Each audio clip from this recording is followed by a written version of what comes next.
This is Strange New Trek, a podcast about the life and times of Captain Christopher Pike. And now your hosts.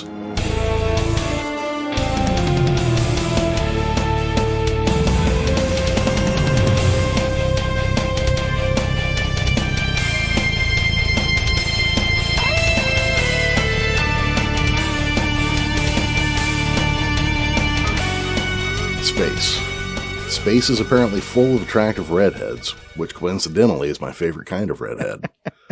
But just like in real life, a pretty redhead often comes with secrets and dangers. I'm your host, Jeremy Vilmer, and joining for this week's recap of Lift Us Up Where Suffering Cannot Reach is Commander Dog, and our Chief Engineer, Chris Noonian, saying, "What's happening, Chris?" What's up, man? Oh, just the temperature. How about you? Oh, I am excited to talk about this episode. Yeah, this one was good. A whiplashy kind of episode. It took me by surprise a little bit because I thought we might get another fun romp episode, and that's not what we got. I will just say that early on the episode, once the kids showed up, my wife called the end. Yeah. Like right off the bat, and I wasn't even seeing it coming. Women can pick that stuff out, you know. To get us started, you want to hit us with the captain's log. Captain's log, stardate 1943.7. We have arrived at the Magellan System, a minor star cluster at the edge of Federation space. I was last here 10 years ago on a rescue mission. When a pulsar needler kills you, you tend not to forget. Our mission today is a routine cartographic survey. I expect it to be a lot quieter. So, when I first heard them say Magellan, I of course thought of Ferdinand Magellan, the Portuguese explorer. But as I started to poke through notes on the episode, I noticed it was spelled M-A-J, and I suddenly began to wonder if the Magellan system might have been named after Majel Barrett. Were you correct in that assumption? I haven't seen anything that says one way or the other, so I'm calling it correct until proven otherwise.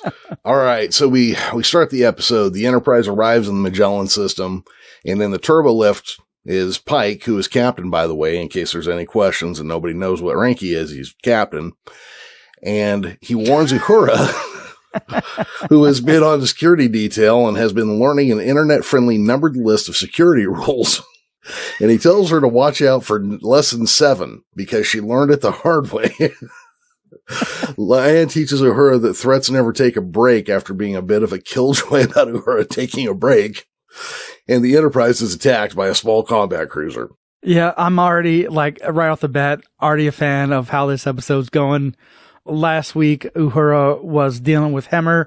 This week, she is making the rounds with Laan. I am all the way out here for it. Yeah, I kind of like having her as like a touchstone character that gets to go from department to department. It's pretty cool. Yeah. So the attacker disables the shuttle that it's firing on and engages grapplers to reel it in. This is just as the Enterprise arrives on the scene. Pike asks if they can disable the ship's weapons without blowing her to smithereens. Lian instructs Uhura to charge the phasers at their lowest capacity, which I guess is like setting a microwave at power 1. But the attacker changes course and fires just as Uhura fires the phasers, resulting in severe damage to the attacker and causing it to spin out of control and crash onto a moon surface.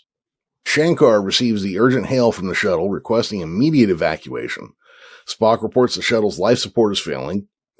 Pike orders them beamed aboard and leaves with Una to greet their passengers in the transporter room. As they arrive in the transporter room on deck 6, just as Chief Kyle beams the shuttle passengers aboard, to Pike's surprise, the one to greet him there is Alora, a familiar face to him, though she greets him as Lieutenant Pike. Una asks, you know her, Captain? Before jokingly calling him Lieutenant and kind of sticking him in the ribs a little bit. 2 other passengers, an adult male and a young boy, get their bearings. Pike explains to them that he met Alora years ago. Alora recalls that he'd saved her from a shuttle that time too, leading Una to comment that she had bad luck with shuttles. But Alora's thinking it could be good luck, depending on how you look at it. She notes that his uniform was very yellow. Okay, here it is. Yeah. And he explains that it was actually gold because, he's a captain now. So, there's that. Alora formally thanks the captain on behalf of Majalis. Pike, now stammering, introduces Una as number 1, and then that kind of breaks down into some silliness as well. Now, an interesting thing that I discovered about Allura, because as I was watching this, I was like, man, she looks really familiar. And it turns out she was the teenage girl who almost got everybody killed by wanting to go after the dog in the remake of Dawn of the Dead. A movie I have seen a number of times because I love zombie movies. Number one offers to escort everybody to the ready room for a debriefing, but the older male insists on going immediately to the medical facility, as the boy seems to have been injured. Pike asks if he was the boy's father, and the male coldly replies, only in the biological sense, which was a... Yeah, that was... yeah. Huh. Yeah. Okay. Yeah. I was like, all right. Yeah. Okay. We switch over now to sickbay where Dr. Mbinga is reading to his daughter, Rakia, and she's a little put out because it seems to her that he's just read the same paragraph from the book twice in a row.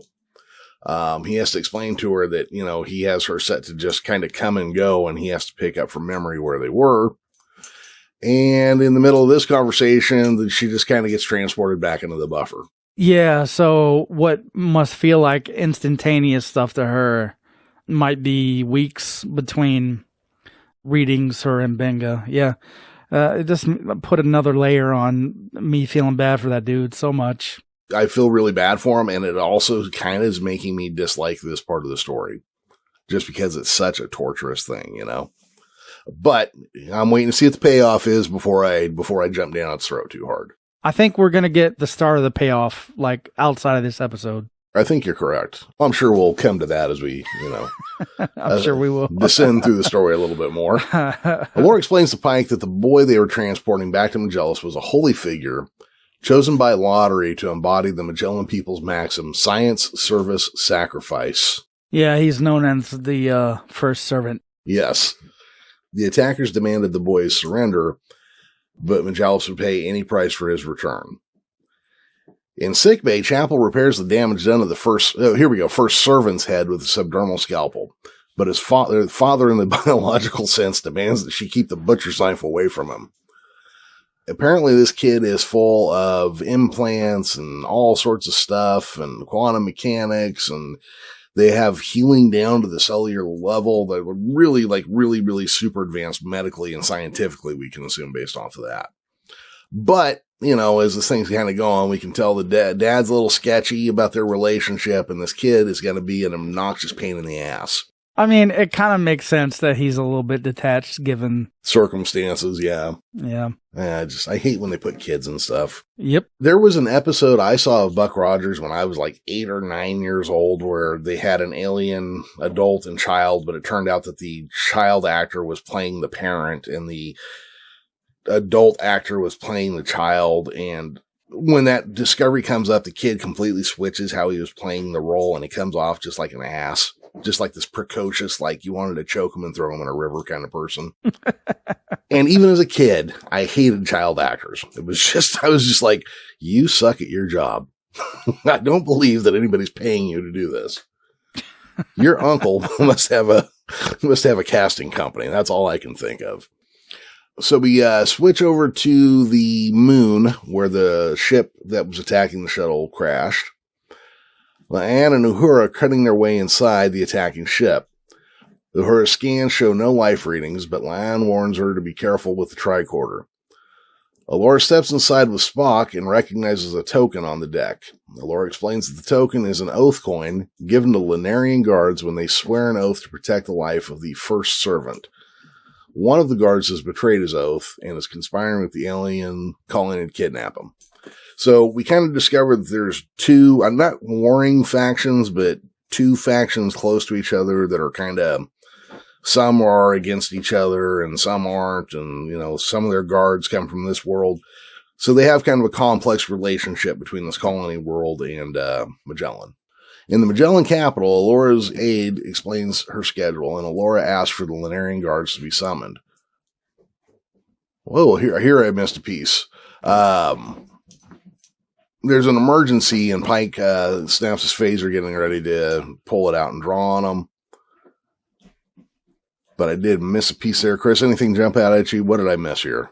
Oh, this is the part where, once they find that, Pike just kind of says, look, man, you and the boy can you be on the Enterprise as long as you need to be. but she had her duties on the planet, and that a peaceful transition to power was a cornerstone of their society. Hey, kind of like ours.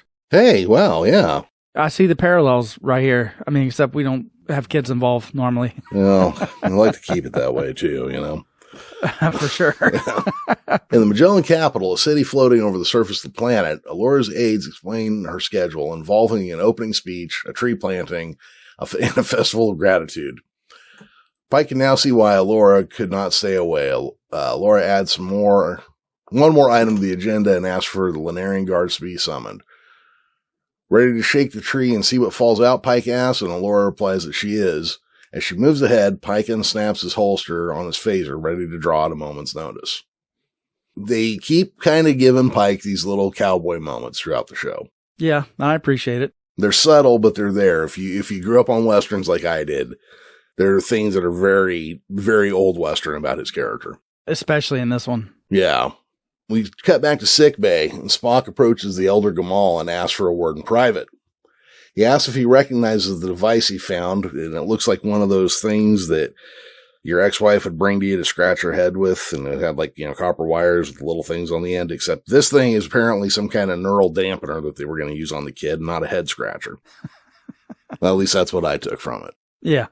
It looked like that to me, too. Yeah. So you know the thing I'm talking about then, right? Yeah. Yeah, okay, good. Alora asked the Lanarian guards to renew their vows and present their oath coins, but one of them pushes her aside and uses his weapon to vaporize one of the other guards. So Pike and him kind of go into fisticuffs, and then Pike tackles him and stabs him with his own blade.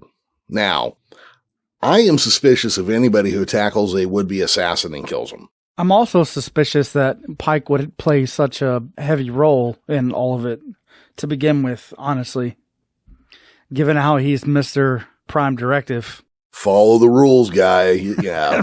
Now, to be fair, this doesn't have to do with the Prime Directive. They already know about the Federation. They already know about starships and warp drives and all that good stuff. But I don't know, man. It does seem that he's taking a rather lead role in something that an entire battalion is already hired for. Plus, a lead role in a thing that does not involve him at all. Well, and we got to keep in mind, this world, as they point out several times, is not part of the Federation. Yeah, so that makes it even weirder, at least for right this second, why he would be involved at all. But there's a little bit of a reason. Yeah, there is. And, again, there's some whiplash in this episode by the time you hit the end of it. There's a little okay. All right, so now we cut back to the ship. Uhura's up there quickly woofing down her food when she's approached by Fake Kirk, who reminds her to chew her food and not just straight up swallow it. Word had gotten around that she was on rotation with Lan, and he suggests telling the security chief that she deserved a full hour for a food break. Lan stands up, stares daggers right at him, and says that he could tell her that himself. And Fake Kirk actually pulls a nice spot here. I didn't expect him to have this much character. He says he would, but he goes out of his way to avoid conflict. For now. For now, yeah. Wait till he meets some flying ravioli monsters. That'll change. Lan produces a crate full of data chips that she, quote-unquote, liberated from the crash site. While she knows it was against protocol, she cites Lesson 6, know when to bend the rules. And she knows that Starfleet would not have approved it, so she couldn't pull them through the ship's translator, and it would have taken weeks anyways. So she hands them off to her and basically says, here, translate these. And I'm always waiting, because we saw it in the trailers where Uhura says, that's not how linguistics work. And I'm expecting that to come up in every episode, because I see them start to set up a situation where she can say that. So I was a little disappointed that it wasn't used again here. But that's just me from that kind of wanting to hit the same joke over and over kind of thing. We go back to the first servant's injuries having been healed here, and Mbinga asks them all a hypothetical question. I can never remember what is the name of this disease, Signochemia? Mast cell signochemia. Yeah, so he asks them all about this disease, and the dude's like, yeah, I mean, there's probably a way to treat it, but I'm not going to share it with you, and you can't send the patient to me. And we also have some weird, useless sense of Prime Directive here where it says, oh, yeah, you can totally save lives, but you shouldn't. Yeah, that was aggravating. It's like, bro, I just rescued you from whatever problems you were having. And here you are not wanting to return the favor. Cool. Cool, man. Yeah, that's great. I hate these interpretations of, what is that, what do they call it? I can't remember now, where they're just like, oh, yeah, you can't get involved. I think they get overblown into, oh, you can't do things to help, which just strikes me as the dumbest stuff I've ever heard. Yeah, because if I'm in Bing, I'm like, bro, you don't have to tell me how you do it. I don't even care about that. Just do it. Yeah, I can turn my back. I let all sorts of things happen that I'm not looking at, you know? She ain't even supposed to be in the transporter buffer, but here we are. Yeah. Anybody who decides Una finds out about that, I'm fired anyway. So, come on. Well, it's going to be a couple years before I get busted out of the top doctor on the ship. So it's coming anyway. Who cares? And this is my kid. That's kind of like the more important thing, because like you get the sense that M'Benga would drop out of Starfleet to save his kid's life. Yeah. So anyhow, there's a couple little things there that kind of annoy me a little bit, but we'll dance around that for now. So we cut back over to the Magellan Capitol, and Pike asks Laura if she should see a doctor. She assures him, using his first name, that she was fine, but is shaken by the encounter. She had thought she had known Kier and thought him loyal, and begins to wonder if there were others like him amongst the guards. Pike again offers an armed guard outside the door. She declines, but Pike reminds her that he didn't save her from a pulsar just to let her get killed by a guard. She admits that by saying he could come with her instead as she kisses him. It's the hair, man. The taller his hair gets, the more chicks like him, I don't know, was it Johnny Bravo at this point? Yeah, it's close to a full Johnny Bravo right now. There was a bunch of memes going around on Facebook about his hair in this one. Like, you're right, it just gets like kind of taller every episode now. Yeah. I saw one of those memes where it was his head and hair had replaced the mountain in the Paramount logo. I've seen a bunch of them this weekend. Most of the ones I've seen have been on Twitter, though. All right. In bed later that evening, Pike confesses that he may have been hitting on Laura the first time they met.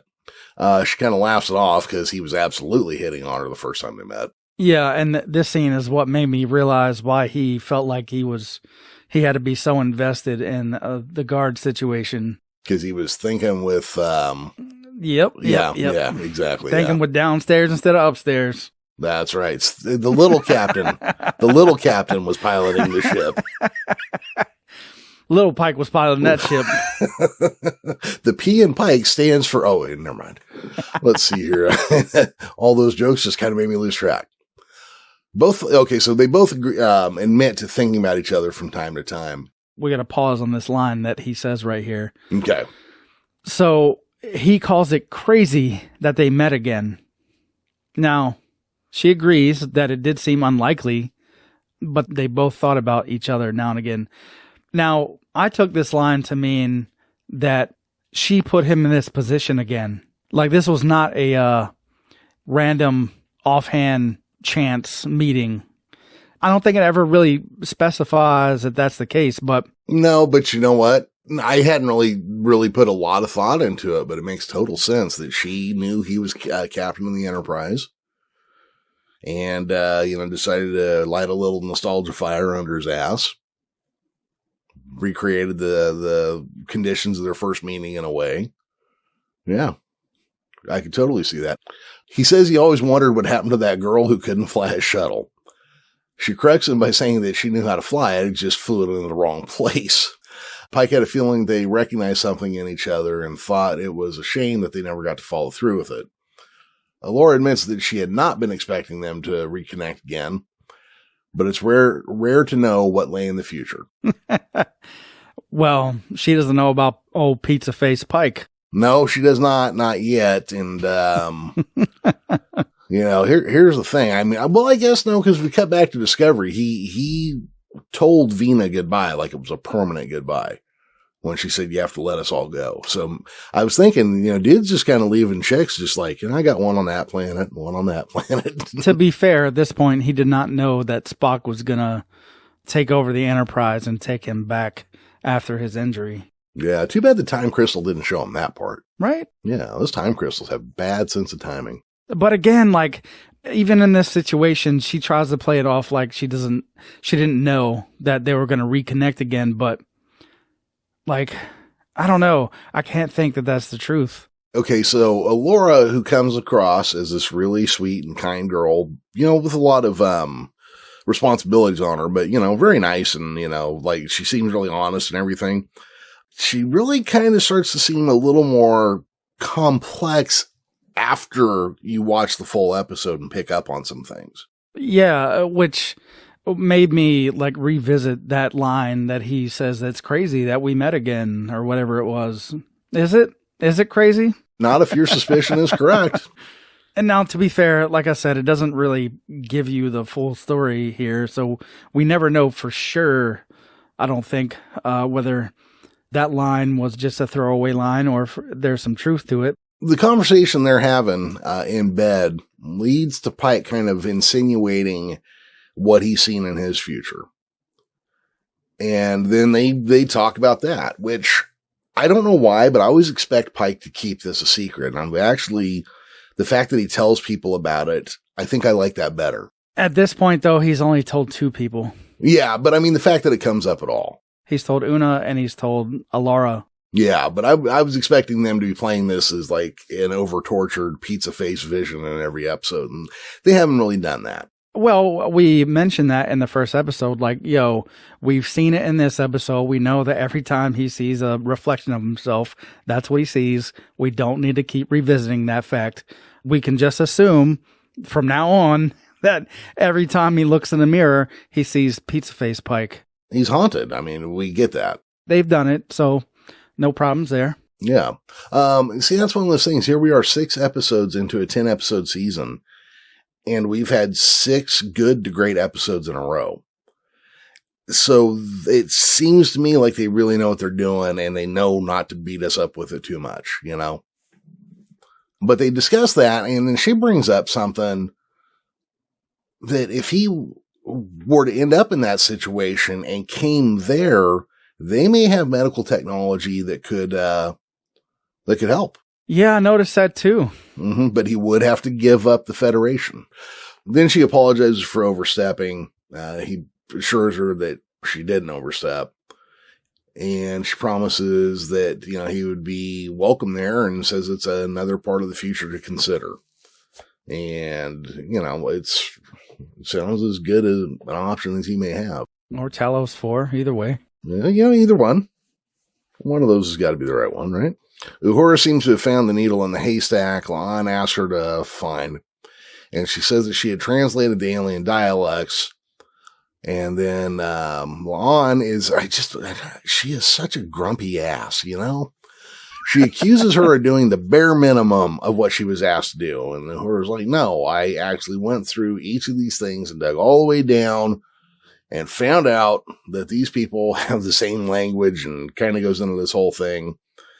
And then La'an's like, oh, we need to, let everybody know about this. And Uhura's like, great, I'll be in the library while you do that. And La'an's like, no, I think, you made the finding, yeah, we did this as a team, but you found it. Now you get to tell the captain. I didn't take that as La'an being, old crusty security chief. I just, even though she's not old, I just took that as, that whole scene as like La'an recognizes the work that Uhura put in, and she should be the one to present it, to take credit for it. Sure. But that was after she accused her of doing bare minimum. We're going to swap back over to sickbay for a moment, and Mbinga is carrying a lunch tray into the room. At least I assume it was a lunch tray. And here's laughter coming out of, I guess that's his office area, right? That's what I was thinking, or something. It was like kind of a closed off little private area with the chair that his daughter sits in. Yeah, that's where the medical transport is. Okay. So I don't think it's necessarily his office, but it is like closed off and kind of secretive or whatever, private. Yeah. So he goes in and he finds the first servant and Rakia playing space hopscotch. I'm guessing. The first servant's like, I made this with noble gases. And the kid shows that he's smart and he thought that, of ways to protect the daughter while he did this. And then, his father comes in and, accuses him of showing off. This is after Rukia is like being back into the transport buffer. That scene there was, that one just kind of bothered me a little bit because the kid stuff is starting to bother me a little bit now, just in general. Well, my thing with that scene is, how did Mbinga not flip the hell out over that? Dude, because I think Mbinga smokes a lot of pot because he is one of the most chill people I've ever seen in my life. Dude is just like, he's like 100% chill all the time, even when he should be flipping out. Now, he does say early in the episode that he basically has her on a timer. So, I don't know. Maybe I've jumped to conclusions about this scene right here. Like, he expected her to be out of the buffer and in her seat. But, I don't know, man. Given how secretive he is about the whole thing, I would have expected him to react a lot more harshly. Yeah, and I was assuming the kid let Rukia out, honestly. I didn't think it was part of the regular schedule that he keeps, Oh, wait. No, you're right. The kid even explains, like, oh, I figured out that you had something in the transporter buffer. No, you're right. That wasn't part of the plan. So that even proves my point more. Like, how did this dude not freak the hell out when he realized his daughter was out of the buffer, outside of the schedule, and playing with another kid? Yeah, that's all I can figure is dude is just like super chill, except when Hemmer's like pushing buttons and stuff. That's like when he gets like, okay, now you've gone too far. Pike returns to the ship, annoyed at having to be called to hear a very urgent report in person. Una explains that it was probably best that he find out without Uhura hearing. Uhura presents her report, explaining that she had traced the language of the kidnappers to a non-Federation colony, Prospect 7, a Class L world a couple of light years away. It was a barren world, barely above subsistence levels. Pike is aware, having learned of this from Uhura, but Uhura reveals her surprise. The dialect spoken was linguistically similar to that of the Magellans, which meant the alien colony was in fact an offshoot of Majalis. La'an asks why anyone would leave Paradise to settle on Prospect 7, and Spock adds that if the colony was in fact Magellan, why would Alora and Gamal tell them otherwise? Pike knows that the Magellans did not trust outsiders. Saving Alora from the Pulsar had led to an overture to join the Federation. He is convinced that there had to be a reasonable explanation, just as Mbinga calls from sickbay. Gamal and the First Servant are trying to leave the ship. I had started to take notes on this, then I wrote, no, just go to Memory Alpha. It's too many things flip-flopped here to like stay on top of as I'm like rushing to write notes down. Pike rushes to the transporter room where Kyle is refusing to beam them down. Gamal demands that Pike order his transporter chief to do so. And Pike thought they had agreed they were safer on the ship, but Gamal does not agree. Suddenly, both Gamal and the First Servant are beamed off the ship. Pike accuses Kyle of doing it, and Kyle's like, no, dude, it wasn't me. Yeah. Kyle insists that he didn't do it, and someone had locked on their signal while the shields were down. Pike calls the bridge, asking if there were any ships nearby. Una reports one, another combat cruiser that's trying to flee. Suddenly, Gamal is returned to the ship alone and asks where the First Servant is. Pike orders a red alert. On the bridge, Spock reports the First Servant's life signs aboard the ship, and that they are unable to beam him back with the cruiser's shields raised. Shankar reports that he has hailed several times with no response. Ortegas plans to remind them that the Enterprise is bigger, and Pike orders Mitchell to secure the cruiser and a tractor beam to prevent them from going to warp. She grabs them with a tractor beam, and they attempt to go to warp anyways. Mitchell's forced to increase the power, and Spock warns that if they still try to go to warp, it could destroy the cruiser. Pike is unwilling to risk harming the First Servant and the kidnappers and orders the tractor beam disengaged. As Mitchell does so, it's too late, and the strain causes the cruiser to explode. And I don't think I've ever seen them use a tractor beam to destroy a ship before. That was kind of a novel result. Well, it was accidental. It was, but you never think of these, like you see that where they grab a ship with like a tractor beam, but you never think like, oh, well, I guess if they resist, they could just kill everybody on board. Now, Laura is horrified when Pike informs her of the loss of the cruiser and the first servant. She says this means their world is over. If the first servant does not ascend, Majalis would fall from the sky. And I guess this is where we need to point out that this entire world is made up of like floating islands and buildings, and, half this world is up in the air, or most of this world is up in the air. I'm pretty sure this is the point where my wife just half-heartedly was listening and was like, oh, they're going to do a sacrifice. That's a child sacrifice right there. Yeah. They pull it out pretty big right here. I mean, they kind of lean on it pretty heavy now, Yeah, I still didn't know that that's where we were going. Yeah. I don't ever think they're going to do bad things to kids, but here we are. Well, yeah, as we get there, I'm going to have to give them credit for doing it, because, you don't think they're going to, and then they do. Pike is kind of incredulous and confused, and he asks how one child could prevent such calamity, and Laura basically hangs up on him. She's like, nope. I have to assume that they don't have a receiver you slam down like you used to when you hung up on people, so it doesn't feel that good when you do it, Right. Because I've noticed when I get mad at people and I hang up, it just doesn't feel the same. Pike then turns to his crew and demands to know how someone could have beamed the first servant off the ship. After a momentary silence, Uhura speaks up and says that she knows, and glances pointedly at Gamal. In the ready room, Gamal calls Uhura deluded, and La'an defends her, saying that she was summarizing facts and drawing the logical conclusion. Pike asks Uhura to walk him through it. Uhura explains that one would need full biopatterns to beam someone off without their knowledge, which would have been collected in sickbay. Gamal had access to those biopatterns just before attempting to leave the ship. Gamal protests by saying he was the first servant's doctor, but Uhura points out that he had access not only to the first servant's patterns, but to his own. La'an adds that the cadet just demonstrated the dreaded Lesson 7 of security, leave no stone unturned. And I'm surprised neither one of us thought to go back and write down all the lessons. But La'an usually requires people to look under Mugatin breathing stones for that lesson. The Mugato are just gross. I'm trying to imagine what their breathing stones would be. But considers that unnecessary in this case, much to Uhura's relief. As Pike asks Gamal for the full story, Spock calls and asks Pike to join him on Deck 17, as he has discovered something the captain needs to see. Pike acknowledges and orders La'an to escort the Elder to the brig. So Spock compliments First Servant's ingenuity, explaining that he had devised a method of generating his own subspace channel on an unused frequency. Spock thought there might be some utility in monitoring it, and then he reveals that the First Servant had sent a distress signal, something Pike knows is impossible, as no one on the combat cruiser could have survived. But Spock thinks the First Servant wasn't on the cruiser when it exploded. In fact, he had been transported to where the signal originated, right here on the Enterprise. Inside one of the cargo crates on the deck, they find the First Servant alive and well.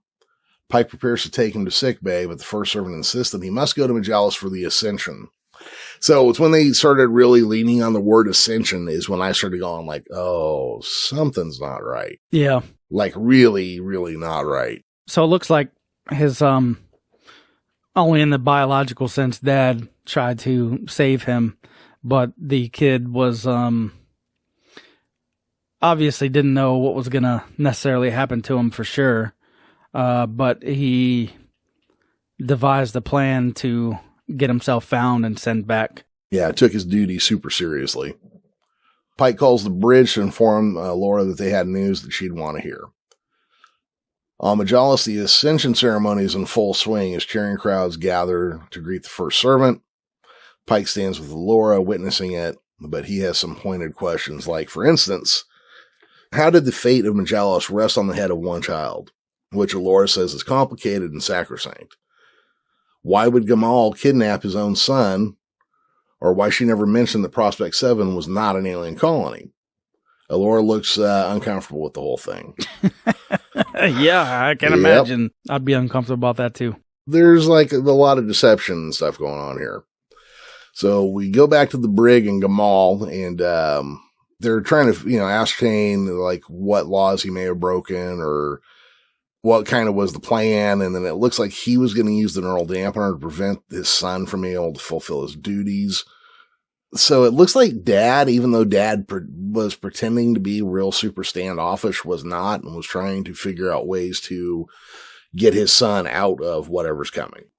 So he asks if he can see his son again, and this is when Una, who was being a hard ass with him, is like, nope, Pike's already taken him to the planet, and dude just kind of folds up.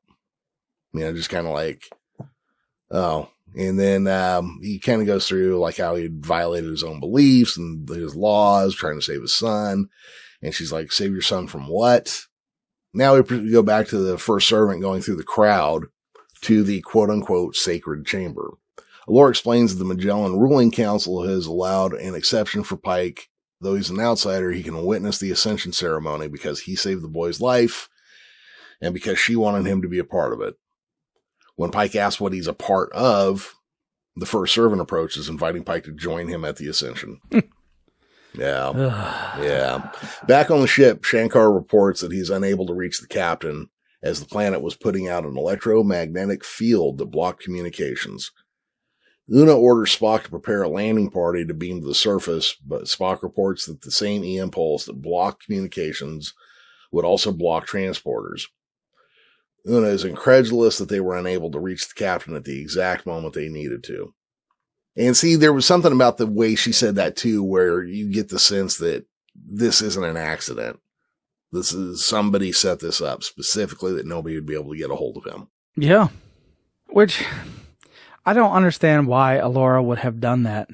She seemingly knows Pike. Maybe not like every little thing about him, but like, come on. You think this is a guy that's going to watch you sacrifice a kid and not try to do anything about it? Come on now. Maybe she was hoping that his sense of duty and everything would override his horror at what's coming, and that if he was there when it happened, he'd maybe understand it. And trust me, I'm going more than halfway here. So inside the sacred chamber, Pike stands in the background as they approach the throne. It's attached to a number of power generators. Allura kneels before the first servant, asking the ritual question, do you freely offer this gift of self to the people of Majalis? And he says, with joy and gratitude, I do. She says, do you freely choose your fate? And just as he's about to give the ritual answer, the first servant sees the bundle being carried on a stretcher by the Lunarian guards, and it kind of falters. It kind of bucks a little bit here. Yeah, he's like, I know what that is. I don't think I want to do this, actually. Maybe can I have another day to think about this? Pike kind of bucks on his own too a little bit, and two of the guards like put spears up to his throat, basically. And then Allura's like, no, let him see. It's okay if he checks it out. And he pulls back the sheet and exposes a desiccated corpse of a child, a dried out corn husk of what's left of a child. Yeah, that was not cool. Yeah. The guards hold him back to prevent him from interfering, as Allura says he has sacrificed himself willingly for the people of Majalis.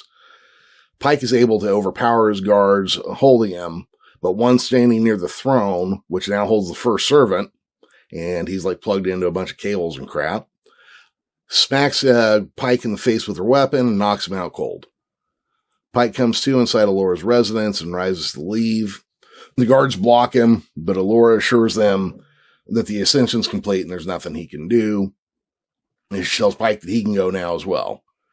And he intends to do so after rescuing the kid. And she stops him and says, hey, if you take him out of there, it's just going to kill him.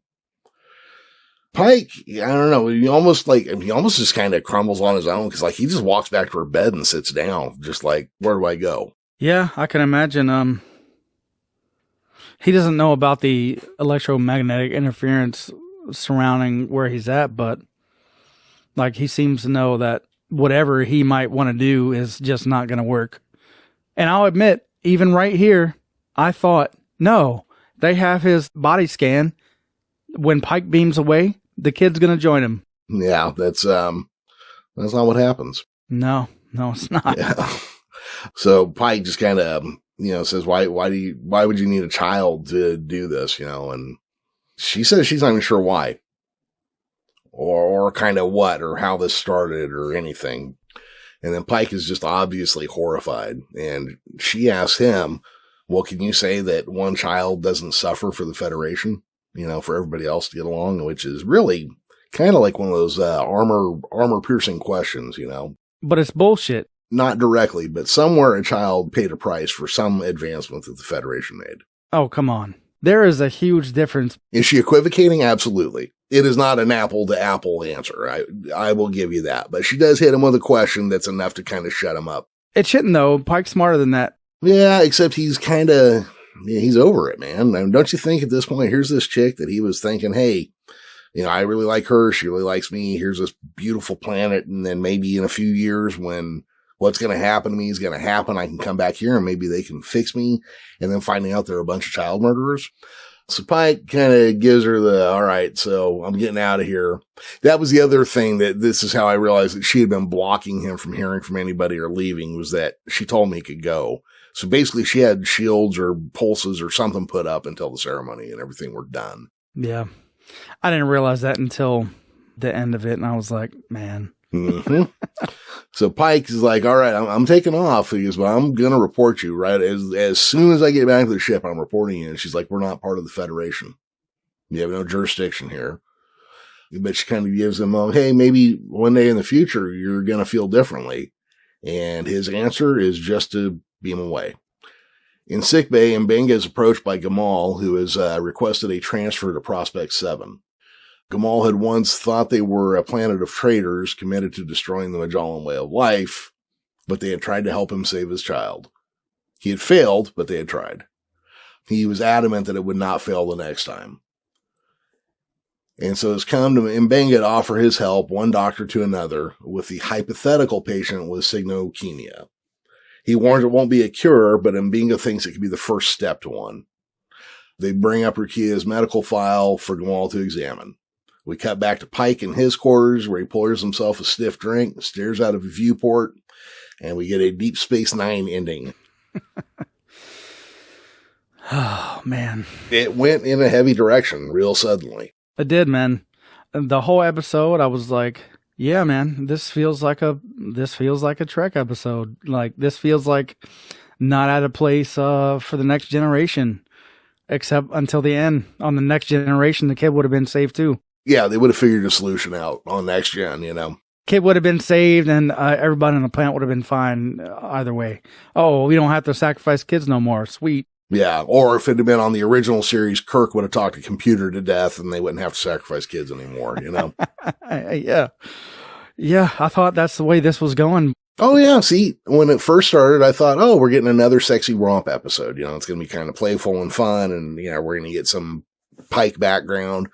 And then as the episode continued to play out, it just kind of went further down. And you're just like, oh, this is not going in the direction that I was expecting at all. I mean, because like I said, I had the ending planned out. I knew what was going to happen.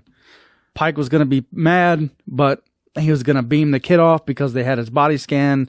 The people on the planet would realize, oh, we don't have to sacrifice kids no more. And, everybody's happy. But, they did not take that route. No, sir, they did not. All right, so let's get back to picking nits and yellow shirts or something here, kind of get a palate cleanser before we wrap up this episode. Oh, yes, let's please do that. Yeah. All right, Chris, what overall were your impressions of the episode this week? Yeah, man, like I said, it felt like a Trek episode the whole time, except for that unfortunate ending. But no, I mean, they're hitting, like, they promised us a Planet of the Week type show, and I feel like they're really hitting those strides, man. It's, I thought I wouldn't like the non-major arcs that, Discovery is doing, but I'm finding out every week that, no, I don't actually mind it a whole lot. I wish they would get to the character development more still, but I understand why they don't. Yeah, and they give us little pieces here and there. But yeah, you're right. They don't really focus on it, which, there was a time in early mid 2000s when I wished more shows did, big arcs and, one consistent story over a season. But now that we've had that for 10 or 15 years, I've kind of gotten back to, there hasn't been a show made in 10 or 15 years where I can just throw on one episode and be cool with it.